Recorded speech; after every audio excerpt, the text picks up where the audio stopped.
In this video, I get to experience Mexico City with a local. This is Jonathan. He has graciously invited me to his home city to fully immerse us in the culture. I drove to CDMX in a van with my family about a year ago, and we fell in love with the people and the city. Now, to say I'm grateful for this opportunity is an understatement. I get to ask hard questions, see hole-in-the-wall places, and feel the city. We laughed, learned, met other locals, and ate. Oh, we definitely ate. Being in a new city and getting lost has its benefits, but having a local guide who is a friend is truly a special experience. Let's start here in Santa Maria, where Jonathan owns an apartment. All right, I'm here with Jonathan. He's going to show me around his city, Mexico City. My family lives in the outskirts of the city. It's a different state, Estado de Mexico, from a place called Ecatepec. But then when I grew up, I graduated, I got a job, I decided to move to the city. Just because it's closer. The area we're in now is Santa Maria la Ribera, one of the oldest neighborhoods in the city. Kiosco Morisco, this is the Kiosco Morisco, very popular spot here. It was a gift to the Mexico people. It was located in the old downtown, but then at some point it was relocated here in Santa Maria. Describe to me these stands. Puesto. Okay. It's a stand. They don't have a place. They just put their puesto in a corner. They are here for just during the morning, selling tamales, cafe, and then by noon they are gone. It's just to catch the morning people who's rushing to get into the office, to their jobs. If you're in a rush and you didn't get breakfast at home, you can stop. In the States, people would complain about something like that. Like, that's not permitted. They shouldn't be there. You know what I mean? No, this is tradition. This is, well, I don't know, hundreds of years. We just inherit that tradition. Yes. Okay. People usually has like street food. So if it's in front of someone's house, it's not like they're giving them trouble. It's like, oh, this is great. This is where they want to set up. Yeah, I think so. I would assume. Right. Probably at some point it might create troubles, depending on how who's busy living. Yeah, right. Yeah. Okay.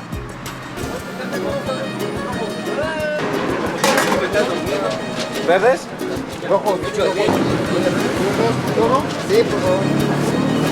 Yep. Those carnitas, you wouldn't eat them there because it's just like too exposed to the bacteria and the, okay. Yeah. So how do you know the difference between the stand that we got and then that stand? Just because you kind of had it sitting out, or just like something you would notice as a local? I would notice as a local. Okay. He was a little older, or no. I know that lady is busy, and she has been there for years, and I have tried it and it's good. Okay. While the carnitas is relatively new, I have never eaten there. In the menu for today, we got chilaquiles, verdes, green chilaquiles, fried tortilla with green sauce. We picked chicken, onion, shredded cheese, cream, the fried tortilla, the green sauce. It could be also red sauce. It's like nachos. Your nachos are like circular. This is like just fried tortilla broken in pieces. Oh. Yeah. Oh, you mix? Yes. You have remember you have a tortilla, chicken, onion, cream. Okay. Oh my gosh. Spicy or not very spicy? No, it's mild, but it's like melt in your mouth. Quintessential Mexico taste. Yeah, you got the cheese, the tortilla, the chicken. I can see why that stand is crowded. This is an amazing breakfast. Very traditional chilaquiles. It's affordable, easy to make. How much for this? 45 pesos. Wow. Okay, yeah, it's not as cheap as it used to be, but that's $2. $2. Okay, well, I can tell it used to be maybe 15 pesos. Wow. 10 years ago. Okay, we also have rajas tamale. It's red sauce and jalapeno peppers, and then they fill the tamal with this sauce, and on top of that they put cheese, and then they make the tamale. And yeah, that's what we're having. This is how it looks. The pepper. Oh. Yeah. Sometimes it's very spicy. I don't think this will be spicy. No, it's not spicy. Trust me. Good. First tamale in Mexico in 2 years for you, huh? Yeah. Nice. Yes, first tamale. Avenida Insurgentes. This is one of the main avenues in Mexico City.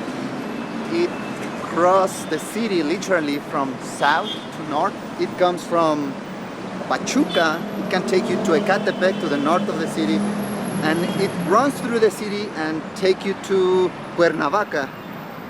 To the south, heading to the south, you can get to Coyoacan, one of the nicest neighborhoods in the city.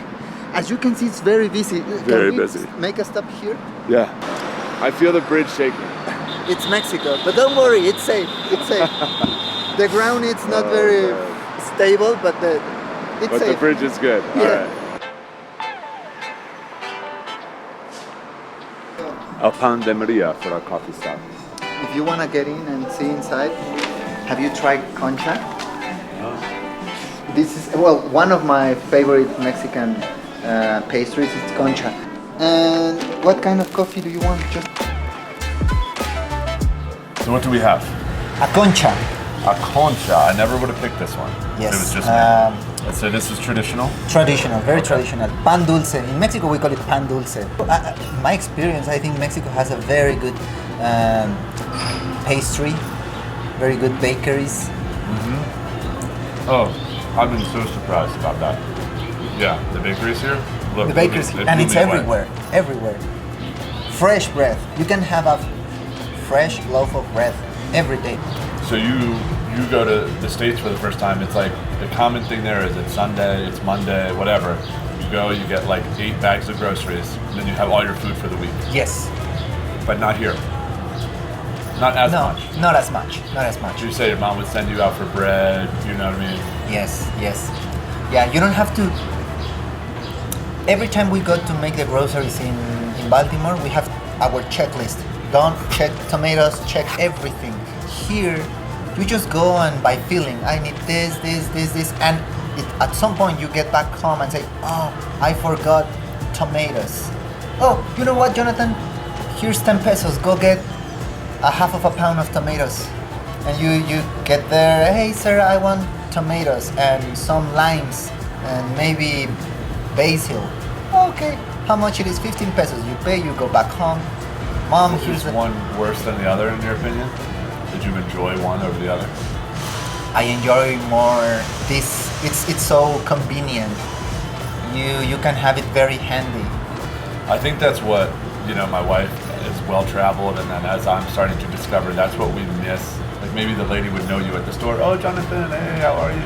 Oh, I'm school. And you real say quick. hi. Right, and then you'd run home, and she knows all the kids in the neighborhood, Where I feel like the United States is so far removed from that.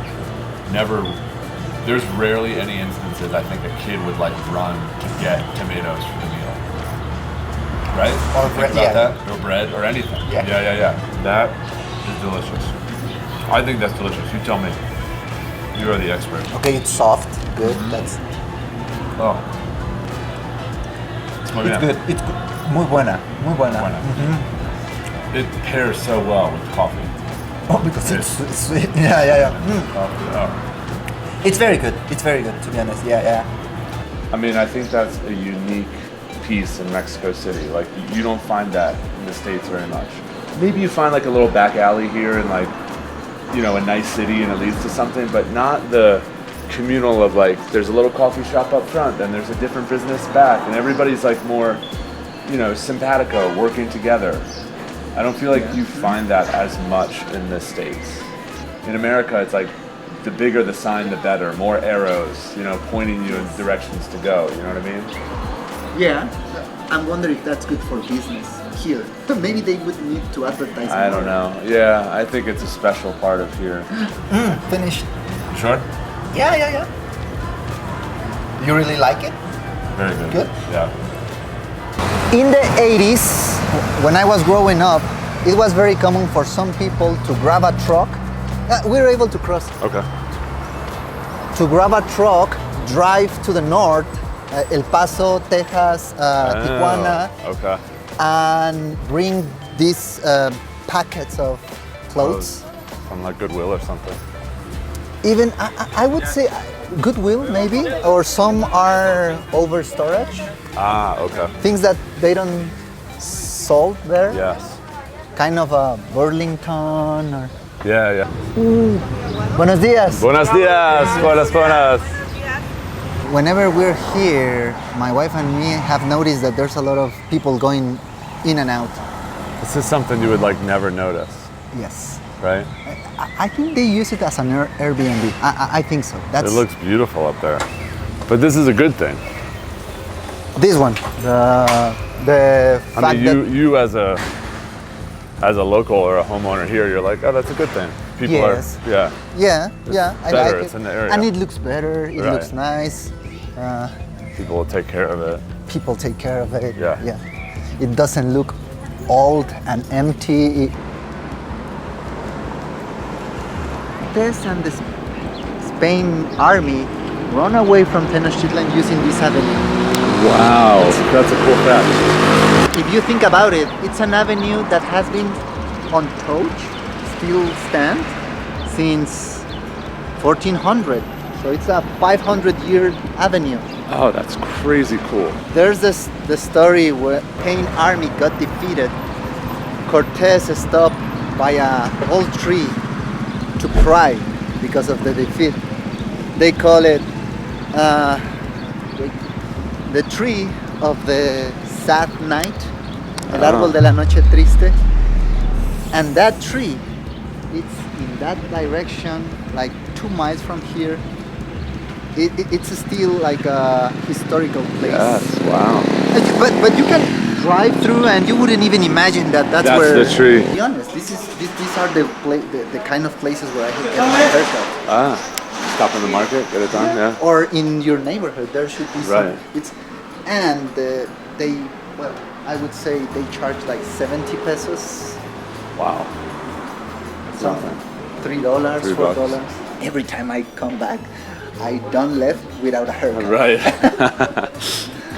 ¿Cómo está? ¿Para quién son? No, es de YouTube, es solo por diversión. Sí.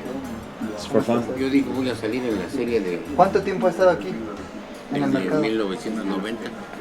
Since 1990. Wow. Oh, ask him about the fire. ¿Cuándo fue el incendio? El 2021. En el 20. 2020. Yeah.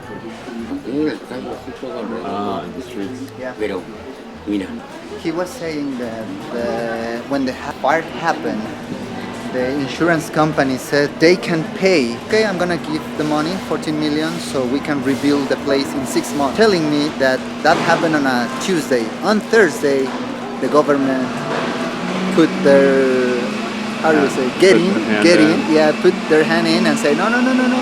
This is like a public place owned by the government, so wait. We need to make numbers and see if those 14 million are enough, who's gonna rebuild it, all that stuff. It was supposed to get rebuilt in 6 months, and it passed 3 years. And no one knew what happened with the money. No one knew if this actually it's a 14 million pesos investment. Damn. So is that then the people just roll their eyes at something like that? It's like, oh, there's the government like meddling in things, or? Yeah. They could do nothing. In the meantime, for those 3 years, the government allowed them to stay in the street. So they took a sidewalk to keep doing their business. Okay. Muy bien. todo que no salga muy gordo, por favor. No, What did he say about the rent? no, they don't pay rent. It's a concession. I don't know if the word translates, but each owner has a concession given by the government. And your only obligation is you pay your taxes. That's the only ask for from the government. You have to pay your taxes, and basically you keep the concession. But So it's government run almost. government run this. Yes, it's a public market. It's not private. It's owned by the government. He just walks around, the first guy. He's like in charge of making sure everything's okay. Yes. He's like Okay. he owns. I can see that he owns a business here, but also he's like the representative for the all the merchants, the local merchants with Reforma. Perfecto. All right, cheers. We got, how do you say the oat in Spanish? Agua de avena. Agua de avena. Avena. Avena. The oats, it's avena. Avena. Yes. It's very much, not like a sweet. You would drink this almost as like a breakfast. Maybe something if you weren't looking for something sweet. That's Yes. it. But Yeah. the horchata, you taste the sweetness. Yes. Yeah. And this is horchata is rice water with cinnamon. The Very cinnamon. refreshing. It is. Both very good. You don't see as much of this in the States. Like just the meats out and everything, right? No. Very much. No, not at Always all. packaged, always together. Yeah. Was that interesting to you? Yes. Yeah. Yeah. And it's very common to have a market like this in every neighborhood. Right. So you don't need to buy for the week. You can come here, if not A little daily, something. maybe twice a week. But it seems to be like this would be fresher. At least it gives the Yes. appealing Yeah, at least you get the feeling feel that of it's- fresher. Yeah. Remind me of this market again. Mercado de San Cosme. The name? San And we're Cosme. in San Cosme. San Cosme, yes. Okay. That avenue, that big avenue is San Cosme. Ribera de San Cosme. Well, there's a lot of things to tell about this avenue. okay. It's one of the main avenues in Mexico City. It's also very old, and it used to connect the central government. Back in the old days, the government used to be in downtown, Okay. and the Reforma connects the downtown with the old chapel, the old cathedral, Okay. to the north of the city. Wow. And at some point, the president and the government also were living in the castle, Castillo de Chapultepec Castle. Yes. This avenue connects Chapultepec with the cathedral. It has like a meaning, right? Like the government plus the religion. Right. One main avenue that connect both. It's an old avenue, but also a lot of people say that it's like our Champs-Élysées, similar to France. They Ah. try to give it like that sense with trees and a lot of gardens. Okay. It's an avenue that it's always well taken care. The government spend money trying to keep it clean. Yeah, huge office buildings. It's like more prestigious to work down here and live down here. Yes. Yes. Tintin statue. He was a very popular actor. He's well known as El Rey del Barrio, the king of the neighborhood. Okay. And all his movies, he was like representing like a kind of funny guy who, I see by his pose. Yeah. no matter how bad is the situation, at the end he always wins. So in the United States, if somebody in history was actually, important, but then we're realizing that they did a lot of bad things also, maybe killed people, maybe they were racist, trying to take those statues down. Some in a good way with the government, and some people agreeing, and others in like a terrible way where they're just destroying them in the middle of the night. Does that go on here as much or not really? Yes, it's going on, but Oh. not as frequent as in the States, and maybe Okay. not as deep. Not regarding race or black versus white. Conquistadores. They removed one of the statues of Cristobal Columbus Ah, yes. in downtown in Reforma. They remove it. Or Tintin. Tintin. That's a good example of, he's a funny guy, so what are we Yes. going to be mad about? Yes. It's a good Yeah. statue to step in front of, right? Correct. Yeah. I don't think anybody has an issue with Tintin. Right.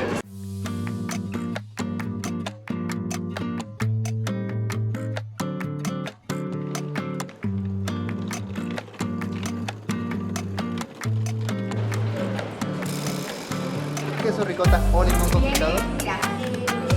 Es de limón con queso ricota, este de aquí enfrente. El de atrás que dice Morning Moon es un pan hecho a base. For here or to go? There's a bench. I want to ask you about the religion in Mexico.